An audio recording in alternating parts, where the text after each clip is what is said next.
Title और thumbnail तो आप लोगों ने देख लिया होगा। आज जो हमारी डिस्कशन है वो ईएनटी के ऊपर है।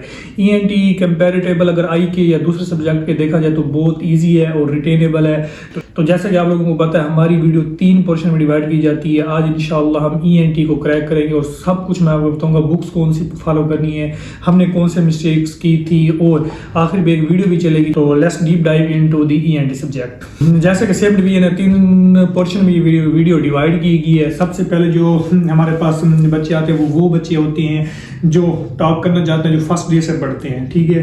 और सेकंड वो बच्चे आते हैं जो मीडियोकर होते हैं, जो कहते हैं कि यार मैं टाइम थोड़ा बहुत दूंगी सही और अच्छे मार्क्स स्कोर कर लूँ। तीसरा वो होता है बच्चा जो कहता है मैं सिर्फ कंसाइज वे में पढ़ूँ, थोड़ा टाइम में पढ़ूँ और पास हो जाऊँ।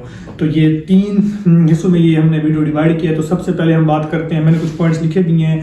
सबसे पहले हम बात करते हैं फर्स्ट स्टूडेंट की। उसके लिए जो हमारे पास बुक्स आती हैं वो आती हैं 2, जिसमें हमारे पास आती है डिंगरा और Udaipur. Dhingra basically main book होती है आप लोगों के लिए जो फर्स्ट स्टूडेंट है, और उदयपुर में भी आप थोड़ा बहुत टच कर सकते हैं पढ़ने के लिए, लेकिन Dhingra is more than enough. इन्हीं के आप रिसोर्सेज के बारे में बात करते हैं। रिसोर्सेज में इनके लिए जो आता है मेन वो होता है प्रेप लैडर और मैरो। दोनों बहुत अच्छे रिसोर्सेज हैं। बेसिकली मैंने खुद मैरो के लिए थे लेक्चर, वर्थ इट है, वो आप ले सकते हैं। मैंने आपको 2 रिसोर्सेज बताए हैं फर्स्ट स्टूडेंट्स के लिए, प्रेप लैडर और मैरो। आप दोनों में से कोई भी जो आपको अच्छा लगे, आप दोनों में से किसी एक को सिलेक्ट करके उनकी पूरी प्लेलिस्ट ले सकते हैं। और टाइम ड्यूरेशन मैं आपको बताना चाहता हूं कि आपको कितना टाइम ड्यूरेशन लगेगा। आप डिंगरा से प्लस उदयपुर को 1 रीड देंगे और मैरो या प्रेप लैडर में से एक रिसोर्स सिलेक्ट करने के बाद आपको कितना टाइम लगेगा।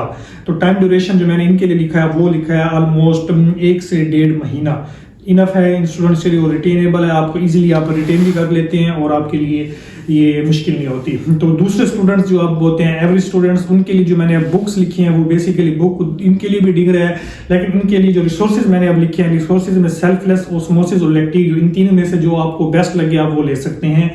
तीसरा जो हमने इनके लिए टाइम ड्यूरेशन रखा है वो इनके लिए रखा है 1 महीने। और तीसरा जो हमारे पास बच्चे आते हैं वो होते हैं जो स्टूडेंट्स जो कहते हैं कि यार मैं मिनिमम टाइम में ईएनटी को पढ़ डालूं।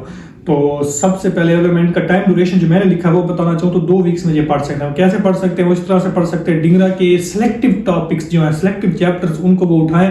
अगर आप लोगों को समझ नहीं आ रही वो कौन से चैप्टर्स हैं तो आप लोग मुझे कमेंट करें इसी वीडियो के नीचे, इंशाल्लाह मैं बता दूंगा कौन कौन से चैप्टर जो कि मोस्ट इंपॉर्टेंट चैप्टर होते हैं आप लोगों ने वो करने होते हैं, ठीक है। वो चैप्टर करने के बाद आपका ऑलमोस्ट कहीं ना कहीं 60 to 70% आपका सिलेबस कवर हो जाता है। आप उन चैप्टर्स को करने के बाद इजीली पेपर में अपीयर हो सकते हैं। तो इनके लिए जो रिसोर्सेज मैंने रखे हैं वो रिसोर्सेज का नाम है सेल्फलेस। आप सेल्फलेस से 2 हफ्ते में अपना इस तरह से सिलेबस मुकम्मल कर सकते हैं। अब आ जाते हैं मिस्टेक्स के हवाले से, जो मैंने अपने जो क्लास फेलोज हैं, सीनियर्स हैं, उनसे पूछी हैं और आप लोगों के लिख ली हैं ताकि आप लोगों को वो मिस्टेक्स मैं बता सकूं और आप लोग वो गलती ना करें जो हमारे सीनियर्स हम करते आए हैं ड्यूरिंग स्टडिंग ईएनटी। तो अब वो मिस्टेक्स के बारे में बताता हूँ। सबसे पहले मैं अपनी ही मिस्टेक बताना चाहता हूँ कि मैंने प्रेप लेटर के लेक्चर लिया था और उसने उन्हीं के ही नोट्स पढ़े थे। तो नो डाउट ये वर्थ इट था, लेकिन मैं कहता हूँ कि ये मेरा थोड़ा सा एक गलत डिसीजन था। मुझे प्रेप लेटर के लेक्चर लेने चाहिए थे, लेकिन बुक डिंगरा को ही फॉलो करना चाहिए था। जो हमारे दूसरे भाई हैं डॉक्टर हैं, उन्होंने जो मिस्टेक मुझे बताई थी मैंने लिख लिया, वो ये थी कि वो कहते हैं कि मैंने टाइम ड्यूरेशन सेट नहीं किया था ईएनटी के लिए। मैं बहुत रिलैक्स होकर पढ़ता रह गया था ईएनटी को, मेरे 2.5-3 महीने लग गए थे सिर्फ ईएनटी को कवर करने में। तो उसने ये मिस्टेक लिखी है कि वो कहते हैं 1 महीने से 1 दिन भी आप लोगों ने ऊपर नहीं देना ईएनटी को, क्योंकि ये इजी है और इजीली 1 महीने के अंदर कवर हो सकती है। और तीसरी जो बात एक और हमारे क्लास फेलो ने मुझे बताई है वो ये है कि वो कहता है एक ये एडवाइस भी हो सकती है और ये बात जो लिखी गई है वो ये है कि वो कहता है जब आपका वार्ड स्टार्ट हो, वार्ड से 2 हफ्ते पहले आपने ईएनटी को पढ़ना स्टार्ट कर देना है। जब आप वार्ड में जाएंगे आप बहुत सी चीजों को कोरिलेट कर पाएंगे और आपको बहुत सारी चीजें समझ आ रही होगी। जो आपका स्टूडेंट, जो आपका भाई आपके साथ बैठा होगा, उसको 70% जो वार्ड में चीजें होती है वो बिल्कुल समझ नहीं आ रही, तो वो उसके ऊपर से जा रही होती है। लेकिन जब आप खुद 2 हफ्ते पहले पढ़ना स्टार्ट कर देंगे, आपने कुछ ना कुछ सिलेबस 30% 40% कवर किया होगा, तो आपको बहुत सारी चीजें समझ में आ रही होंगी। आपको टीचर से क्वेश्चन कर सकेंगे, उनके सवालों के जवाब आप दे सकेंगे। इससे एक बंदे का कॉन्फिडेंस भी बूस्ट होता है और ये बेस्ट तरीका होता है पढ़ने का। वार्ड स्टार्ट करने से 2 हफ्ते पहले आपने ईएनटी को स्टार्ट कर देना। आई नो जो वीडियोस में बना रहा हूं अब पेपर्स के दिन है, लोग इस लिहाज से देख रहे हैं कि अब उन्होंने सिर्फ कवर करना है, लेकिन मेरी कोशिश है ये वीडियोस मेरे जूनियर जो आने वाले बैचेस चीज़ है वो वहाँ तक भी जाए। और आप लोगों ने ज़रूर ये वीडियो शेयर करनी है अपने जूनियर बैचेस को, जो आपसे गाइडेंस लेके यार जो भी आपका नाम है कि कैसे पढ़ें ENT की आई को कैसे पढ़ा जाए, तो आप लोगों ने उनको मेरे चैनल के बारे में बताना है, क्योंकि I am trying my best. अगर आप लोगों को फिर भी कुछ लग रहा है कि यार इसमें कुछ और एडिशन होनी चाहिए, कुछ और मुस्लिम भाई आप ऐड करें, तो आप मुझे जरूर कमेंट करें, मैं आपका कमेंट वो पिन कर दूंगा, ताकि जो आने वाले जूनियर्स है उस कमेंट से भी फायदा हासिल कर सकें। तो जो ये वीडियो जो हमारे भाई जो टॉपर्स जो उनको लगता है कि इन चीज़ों में मैं थोड़ी सी कमी कोताही कर रहा हूँ, तो आप मुझे जरूर बताया करें, क्योंकि मैं अभी लर्निंग फेज में हूँ। मैं ये नहीं कि मैं परफेक्ट बिल्कुल बता रहा हूँ, लेकिन मैं कोशिश कर रहा हूँ कि मैं अपनी पूरी कोशिश करूँ जो गलतियां हम करके आए वो हमारे जूनियर्स बहन भाई ना करें। तो ये बात, हमारे साथ राहत भाई मौजूद है। अब हम उनसे पूछेंगे कि उन्होंने ENT की कैसे पढ़ी थी और वो आपको ENT के हवाले से क्या टिप देना चाहते हैं। अस्सलाम वालेकुम राहत भाई।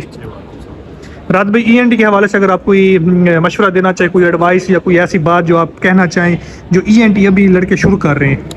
ENT considered as a good subject, और लड़के कुछ इसको शौक से पढ़ते हैं, वो कुछ इसको एज ए कैरियर परस्यू करना चाहते हैं। राहत भाई, आपने कैसे पढ़ी थी ENT?